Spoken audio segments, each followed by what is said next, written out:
Hello everyone, my name is Xiomaro and welcome back to Apex Legends. I'm sorry I've kind of fallen behind on the videos over the last week. I've had a really sore throat and in the past I've just pushed through it and made it worse. So this time I've decided to just leave it a few days, so I hope you understand. Anyway, today I'd like to continue my comprehensive weapons guide with my favourite category, submachine guns. Now, I was hoping after taking that little break I'd be back just in time for the battle pass because maybe it's just me, but I have a feeling the next weapon to be added will be an SMG. It's just a hunch, so don't quote me on it, but if I'm right, I may have to come back to this one. But I could be wrong, so let's just get on with it. SMGs are one of your close range weapon options along with shotguns and pistols, aside from the wingman of course, because it's effective at pretty much every range. The main pros of an SMG are generally short times to kill at close range, fast movement speed while aiming down sights, although not as fast as a shotgun or pistol, and due to their generally low recoil, they're relatively easy to shoot. The downsides are they're much less effective at long ranges due to their low damage per shot. They can't headshot beyond 40 meters, and in some situations they do kind of get outclassed by the Peacekeeper and Wingman. Since the Wingman nerfs, the R-99 and Wingman are a lot more competitive with each other at close range, but the Wingman still has the advantage of being better at longer ranges and having slightly better ADS movement speed. Meanwhile, the Peacekeeper has the advantage of having better peak burst, and believe it or not, it's also more effective at long range than an SMG, at least when you have a choke. But with that being said, SMGs are still really strong, and I would consider two of them to be top tier picks. One, maybe positive, maybe negative aspect of SMGs is their rate of fire. If your aim and tracking are good, this is a huge boon. It's what gives SMGs their eye-wateringly short times to kill. But on the other hand, if you're someone who panics and starts shooting before you properly line up your shots, you'll find yourself needing to reload before you do any damage. And with the general pros and cons out of the way, let's move on to the weapons themselves, starting with the rubbish one, the Alternator. Some people really hate this weapon. Honestly, it's not that bad, but it's definitely the worst SMG in the game right now. And there's a reason for that. Last week, we looked at assault rifles, and I mentioned that they were all good in one way or another. Well, that's not the case with all weapon categories. Respawn have said that they intend for there to be a power curve when it comes to weapons, and the Alternator is towards the lower end of that power curve. It's a weapon you pick up if you can't find anything better.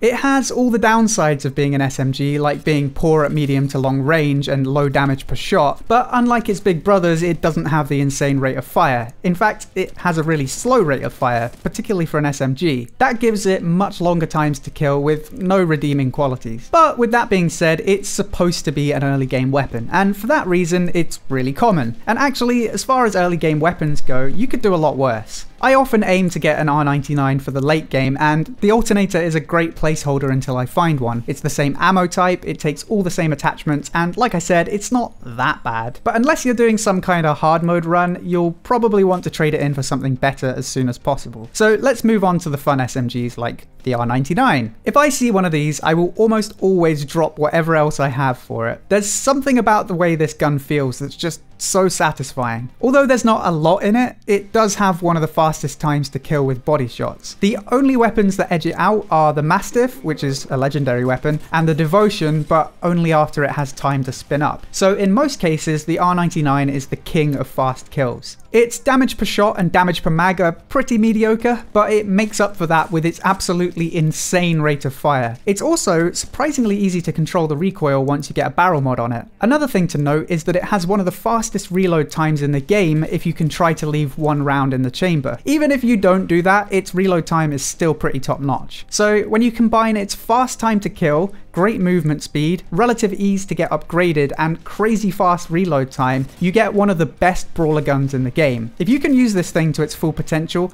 it really is one of the best weapons in Apex Legends. And finally, let's take a look at the R-99's cousin, the Prowler. This is a weapon that is often overlooked because of the R-99's obvious strengths, but the Prowler should not be underestimated. I've seen some tier lists put this below the R-99, but I would genuinely consider it to be a side grade. The only reason I would ever consider this weapon to be a lower tier than the R-99 is the fact that you need to find a select fire receiver to make it competitive. Don't get me wrong, if you can control this thing in burst fire, it's still good, but therein lies the problem. It's really hard to control in burst fire mode. However, Presuming you find a hop-up for it, or you hold on to one until you find a Prowler, this weapon is really great in its own right. Its rate of fire is quite a bit lower than the R-99, but it makes up for that with a larger mag size and higher damage per shot. You could probably argue that it's a little better at medium range than the R-99, but the main advantage of the Prowler is just how much more forgiving it is. And this is kind of a running trend between the light and heavy weapon counterparts. The light weapons tend to have shorter times to kill, while the heavy weapons tend to have much more damage per mag. And in this case, even fully upgraded, you'd need to get 55% accuracy with an R-99 to one-clip someone. That's deceptively difficult to do,